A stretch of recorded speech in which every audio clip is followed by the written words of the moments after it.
Assalamualaikum warahmatullahi wabarakatuh dan salam sejahtera kepada semua murid-murid yang ada pada hari ini. Saya, Cikgu Muhammad Azam Abdul Razak, ingin mengajar dan membuat sedikit aktiviti pada hari ini dalam subjek Bahasa Melayu Tahun 3. Baik, dalam subjek Bahasa Melayu Tahun 3 pada hari ini merangkumi beberapa tajuk yang perlu kita belajar dan membuat sedikit aktiviti, iaitu tema 5, kebudayaan, kesenian dan estetika. Baik, ada 3 tajuk utama yang perlu kita belajar dan buat aktiviti, iaitu unit 13, kekalkan warisan kita, unit 14, kenali kesenian kita, dan unit 15, indahnya seni dan budaya kita. Baik, kita teruskan ke sesi pelajaran kita pada hari ini. Unit 13, kekalkan warisan kita. Okey, di sini ada satu aktiviti yang kita perlu kita buat, iaitu cikgu bacakan dahulu soalan dan petikan. Baik, berikan respon terhadap soalan, simulasikan. Baik, tajuk aktiviti ini ialah bahasa indah. Wahai Tuan Puteri, izinkan patik semua bertanyakan maksud perkataan yang berikut dalam bahasa istana. Soalan pertama, bolehkah Tuan Puteri jelaskan maksud berangkat? Apakah pula maksud perkataan bertetah? Apakah pula yang dimaksudkan dengan perkataan santap? Dan yang terakhir, apakah pula perkataan gering? Maksud perkataan gering apa, Tuan Puteri? Okey, baik. Yang pertama, maksud perkataan berangkat yang selalu digunakan dalam bahasa istana ialah bergerak. Sebagai contoh, Raja dan Permaisuri bersedia untuk berangkat ke Dewan Santapan. Itu sebagai contoh. Manakala bertetah, apa maksud bertetah ni, cikgu? Baik, bertetah yang selalu digunakan dalam bahasa istana membawa maksud berkata-kata atau memberi arahan kepada kerajaan yang ada di bawah pemerintahan raja tersebut. Baik, yang ketiga, santap. Santap yang bermaksud makan. Dan yang terakhir, gering yang bermaksud sakit. Baik, aktiviti kedua. Cikgu bacakan dulu soalan dan beberapa kata ganda penuh yang perlu kita selesaikan ataupun untuk kita buat ayat. Bina ayat dengan kata ganda penuh berdasarkan situasi yang diberikan. Baik, situasi di sini ialah pesta wow kebangsaan. Ada 6 kata ganda penuh yang perlu kita selesaikan. Yang pertama, kemah-kemah. Yang kedua, kawan-kawan. Ketiga, meja-meja. Keempat, pengunjung-pengunjung. Kelima, wow-wow. Dan yang keenam, cenderamata-cenderamata. Baik, cikgu boleh bahagikan satu contoh pembinaan ayat yang sesuai untuk kata ganda penuh. Seperti yang pertama, kemah-kemah. Baik, cikgu bagikan satu contoh untuk rujukan murid-murid semua. Okey, apa ayat yang sesuai untuk kata ganda penuh kemah-kemah ni? Baik, kemah-kemah telah didirikan sempena pesta wow kebangsaan. Itu antara salah satu contoh untuk rujukan murid-murid. Yang kedua, kawan-kawan. Alia melambai-lambai tangan ataupun Alia melambaikan tangan kepada kawan-kawan. Yang ketiga, meja-meja. Meja-meja pameran disusun dengan kemas ataupun rapi. Yang keempat, pengunjung-pengunjung. Iaitu pengunjung-pengunjung datang menyaksikan pameran wow. Dan yang kelima, wow-wow itu diletakkan di atas meja. Manakala yang terakhir iaitu cenderamata-cenderamata. Cenderamata juga ada dijual di pesta tersebut. Itu antara ayat-ayat yang cikgu boleh berikan contoh untuk rujukan murid-murid semua. Baik, kita pergi ke tajuk seterusnya dalam unit 14, iaitu kenali kesenian kita. Baik, cikgu bacakan soalan dan situasi dan kita akan selesaikan sama-sama. Okey? Baik. Berikan respon terhadap soalan. Itu soalannya. Cikgu bacakan dulu situasi. Imran dan Alia sedang berbual-bual tentang kelas tarian Zapin yang akan diadakan pada minggu ini. Baik, tajuk aktiviti kita pada kali ini ialah melentur buluh biarlah daripada rebungnya. Baik, apa maksudnya cikgu? Maksud peribahasa ini ialah kita perlu belajar ataupun menimba ilmu yang baik untuk diri kita ataupun masyarakat seawal usia kita. Okey, seperti murid-murid yang baru sahaja berada di tahun 3, murid-murid perlu menimba ilmu ataupun belajar sesuatu perkara yang baik seawal usia untuk memberikan kesedaran kepada kita ataupun memberi kesedaran kepada masyarakat pada masa akan datang. Itu akan memberi faedah kepada kita dan juga orang lain. Baik, apakah yang dibualkan ni Imran dan Alia ni? Okey, baik. Soalan yang diberikan Alia kepada Imran seperti berikut. Yang pertama, bilakah kelas itu akan diadakan? Okey, baik. Itu soalan pertama. Soalan kedua, di manakah kelas tarian itu diadakan? Soalan ketiga, mengapakah kelas tarian itu diadakan di dewan sekolah? Dan yang keempat, apakah lagi tarian tradisional yang kamu tahu, Imran? Dan yang terakhir, bagaimanakah kita dapat mengekalkan tarian tradisional itu? Baik, di sini ada beberapa informasi yang murid-murid perlu tahu sebelum kita menjawab soalan-soalan yang diberikan Alia. Baik, informasinya ialah kelas tarian Zabin, tarikh 26 dan 27 Jun 2023, hari Rabu dan Khamis. Masa yang ditetapkan ialah pada 3 hingga 5 petang. Dan tempat ialah di Dewan Sekolah SK Perdana. Okey, baik. Apakah jawapan yang sesuai dengan soalan-soalan yang Alia berikan ni? Maka Imran pun boleh menjawab. Untuk soalan pertama, bilakah kelas itu akan diadakan? Imran pun menjawab, Alia, kelas tarian Zapin akan diadakan pada minggu ini. Baik, soalan yang kedua, di manakah kelas tarian itu diadakan? Maka Imran pun boleh menjawab, kelas tarian itu diadakan di Dewan Sekolah SK Perdana. Baik, soalan yang ketiga, mengapakah kelas tarian itu diadakan di Dewan Sekolah? Baik, apakah jawapan yang sesuai yang boleh Imran jawab? Maka Imran pun boleh menjawab, kelas tarian itu diadakan di Dewan Sekolah kerana Dewan Sekolah mempunyai kawasan yang luas dan rata. Baik, yang keempat, apakah lagi tarian tradisional yang kamu tahu, Imran? Imran pun boleh menjawab, antara tarian tradisional yang saya tahu ialah tarian Inang, tarian Joget dan tarian Lilin. Itu antara contoh tarian yang popular di Malaysia. 5. Soalan yang kelima, iaitu soalan yang terakhir. Bagaimanakah kita dapat mengekalkan tarian-tarian tradisional itu? Maka Imran pun boleh menjawab seperti berikut. Kita dapat mengekalkan tarian tradisional tersebut iaitu dengan sentiasa membuat latihan dan persembahan di majlis tertentu. Itu antara jawapan yang boleh kita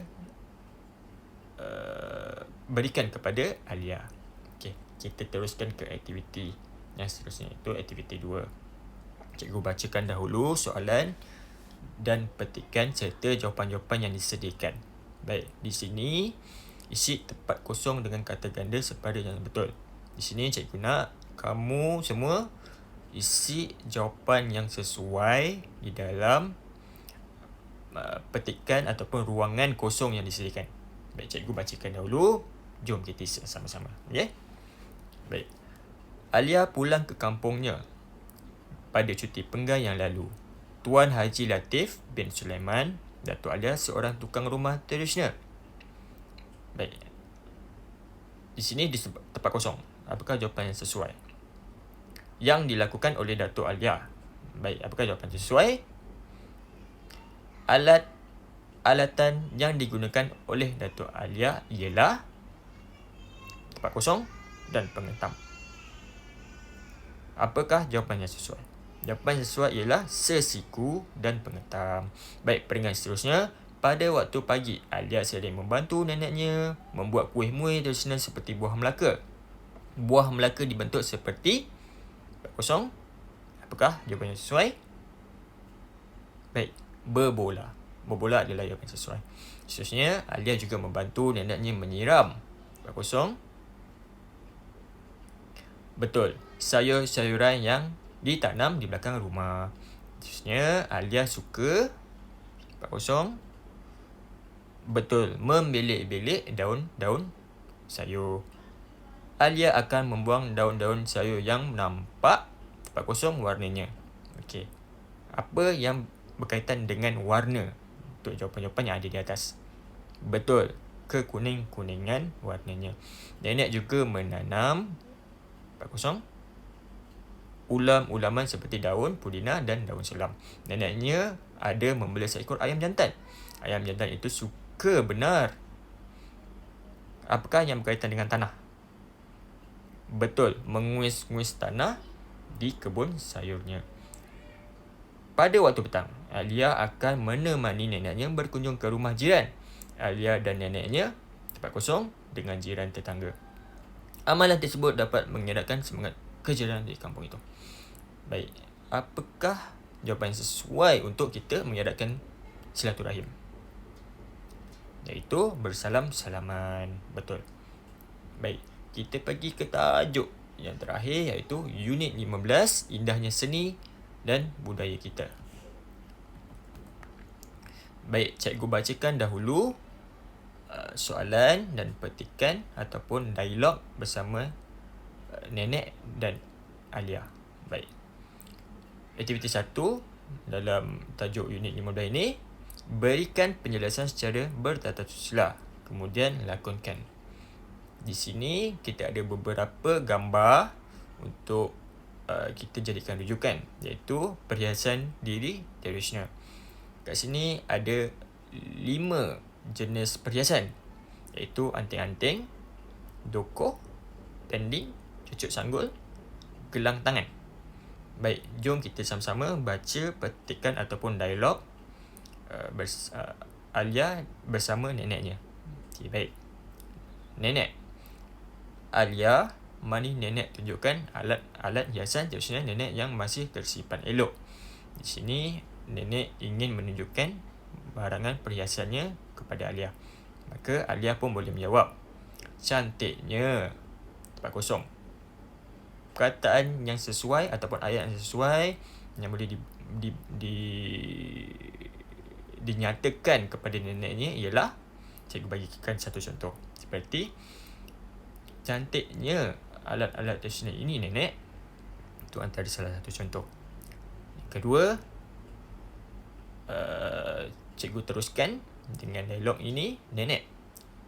Ya, Alia, kebanyakan hiasan tradisional ini diperbuat daripada emas, perak dan tembaga. Maka Alia pun memberikan respon kepada neneknya. Jika diperbuat daripada emas, 40, cikgu boleh bagikan satu contoh ayat, iaitu pasti mahal harganya. Itu antara salah satu contoh yang boleh kita gunakan. Nenek pun menjawab, ya Alia. Maka Alia pun terus respon, ini mesti cucuk sanggul. Maka Alia pun boleh teruskan dengan ayat seperti berikut.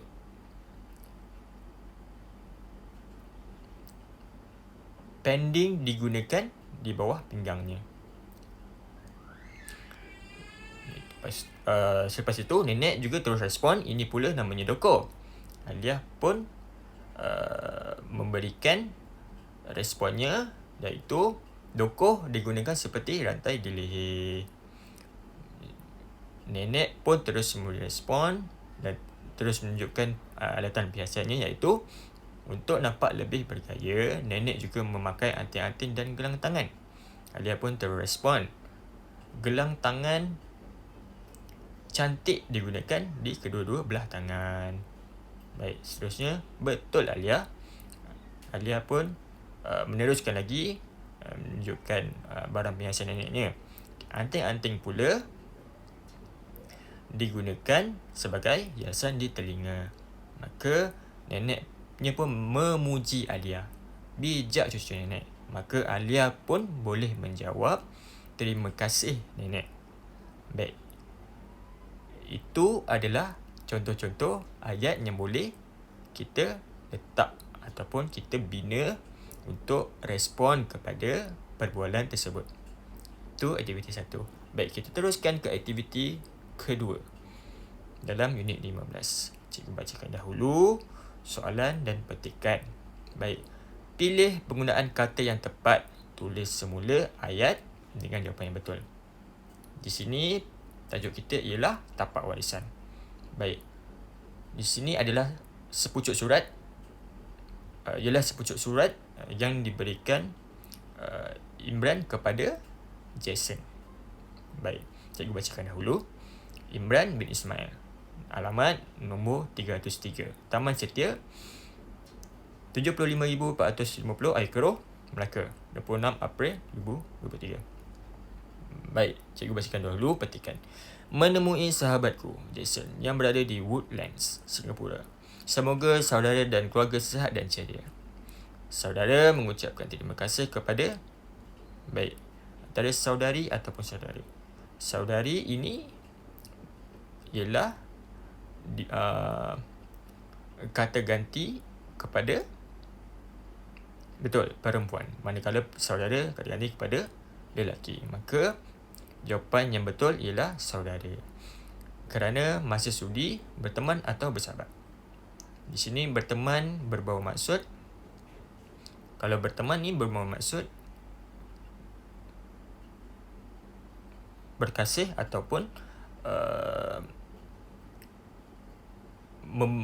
ataupun pergi ke sesuatu tempat untuk perlu ditemani.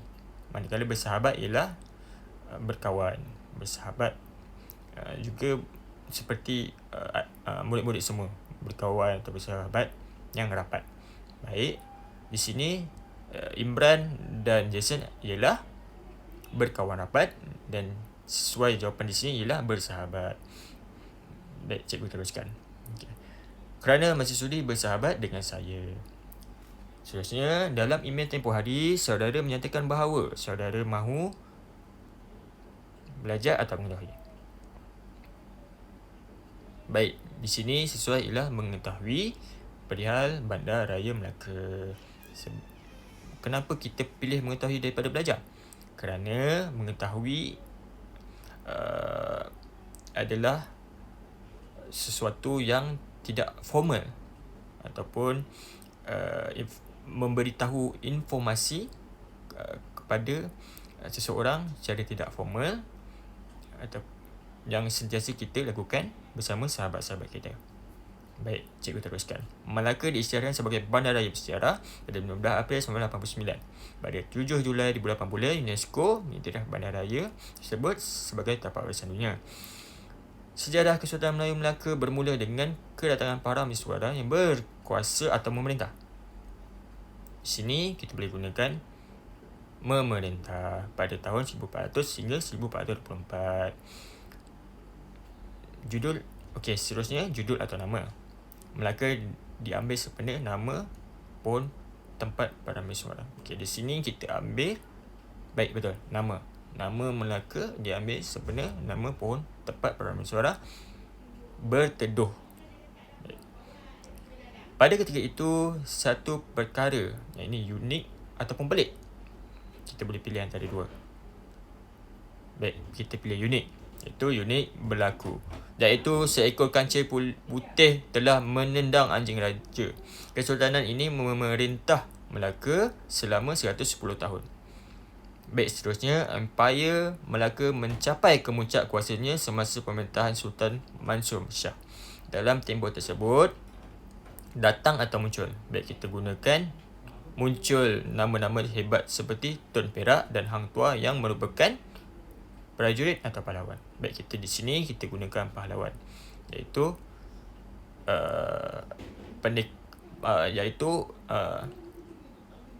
pendekar ataupun orang yang mengawal raja-raja pada zaman dahulu. Baik, kita gunakan pahlawan besar ketika itu. Dan seterusnya, sekiranya saudara ingin mengetahui lebih lanjut ataupun lebih mendalam tentang Melaka Bandaraya Sejarah, saudara boleh menonton atau melayari. Di sini untuk laman sesawang kita gunakan melayari. Baik. Sekian.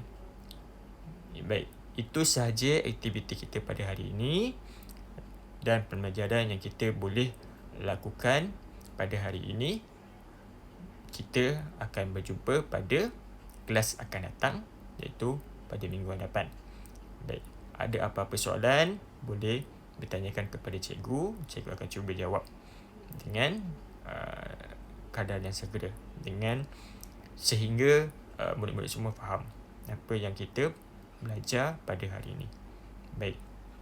Terima kasih. Ada apa-apa soalan? Baik. Tak ada. Sekiranya ada, murid-murid boleh berikan soalan tersebut pada kelas minggu hadapan. Nanti cikgu cuba jawab. Okay, baik. Terima kasih sekali lagi. Assalamualaikum dan salam sejahtera. Jumpa minggu hadapan.